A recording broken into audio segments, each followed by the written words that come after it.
Rich man laughs at black mechanic. Instantly regrets it. The garage smelled of oil and steel, where hard work stained hands but built character. A black mechanic bent over an engine, his focus sharp, his dignity intact. Then, the sound of polished shoes echoed across the floor. A wealthy man in a designer suit walked in, his expression dripping with arrogance. He glanced at the mechanic's grease-stained uniform and scoffed, muttering, "This is why people like me don't mingle with people like you." The laughter from his entourage stung, but the mechanic remained calm. What the rich man didn't realize was that in just a few hours, his pride would crumble when his luxury car failed him, and the very man he mocked would become the one he desperately needed. Marcus Johnson had spent most of his life with a wrench in hand. Born into a working-class family, he grew up surrounded by engines, tools, and the wisdom of his late father. A mechanic who believed dignity was found in honest work. Marcus carried that belief with him every day. His garage wasn't fancy, but it was known for fairness, honesty, and excellence.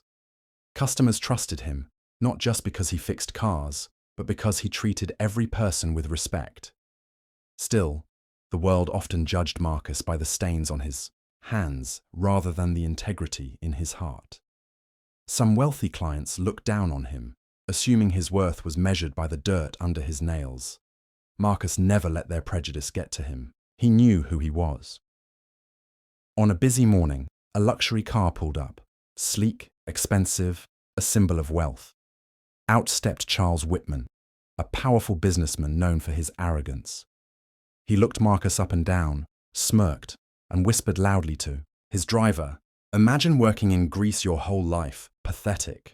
His companions laughed. Marcus kept his composure, greeting them politely and offering service. Charles waved him off, saying, "I'll take this elsewhere.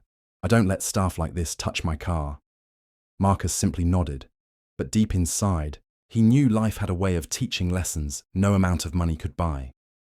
Later that day, Charles's arrogance caught up with him. On his way to close a massive business deal that would secure millions, his prized car began to sputter.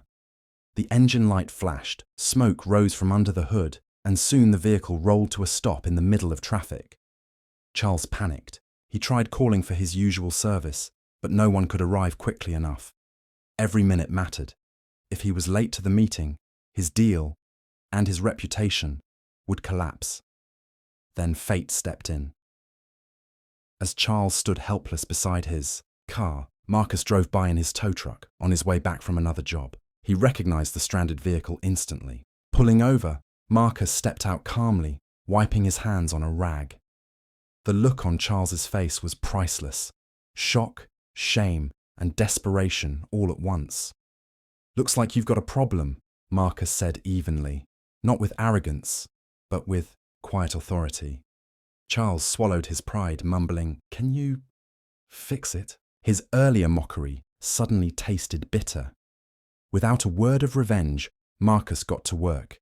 His hands moved with confidence, his years of skill turning chaos into calm. Charles watched, helpless, as the same mechanic he had belittled became his only hope. In under an hour, Marcus had the engine running again. Charles was speechless. He realized that his suit, his money, his pride, none of it mattered in this moment. What mattered was respect, humility, and the skill of the man he had mocked. As Marcus handed Charles back the keys, there was a heavy silence between them. The arrogance was gone from Charles's eyes, replaced by shame and an unfamiliar vulnerability. "You saved me," he admitted quietly. "I would have lost everything today." Marcus simply nodded. "Sometimes," he said calmly, "life breaks down when we least expect it. The real test is whether we learn from it." Charles had no words. For the first time, he truly saw Marcus, not as a mechanic, not as staff, but as a man of dignity, skill, and quiet strength. The laughter from earlier now echoed in his mind like a cruel reminder. The same hands he mocked were the hands that had rescued him. Charles made it to his meeting on time. thanks to Marcus. But more importantly, he walked away with a lesson that money couldn't buy. The next week, Charles returned to Marcus's garage, not with mockery, but with respect. He brought more business, recommending Marcus to his wealthy network. But this time, he introduced him with pride.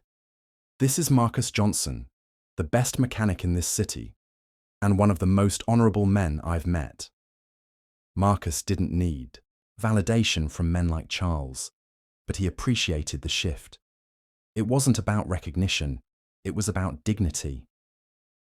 From that day on, Charles carried himself differently. He learned to greet staff with handshakes, to look people in the eye, to treat every worker, no matter their uniform, with respect. And Marcus, he kept doing what he always did, fixing cars, helping people, and living with quiet strength. He never sought revenge because the truth was enough. His story became a reminder.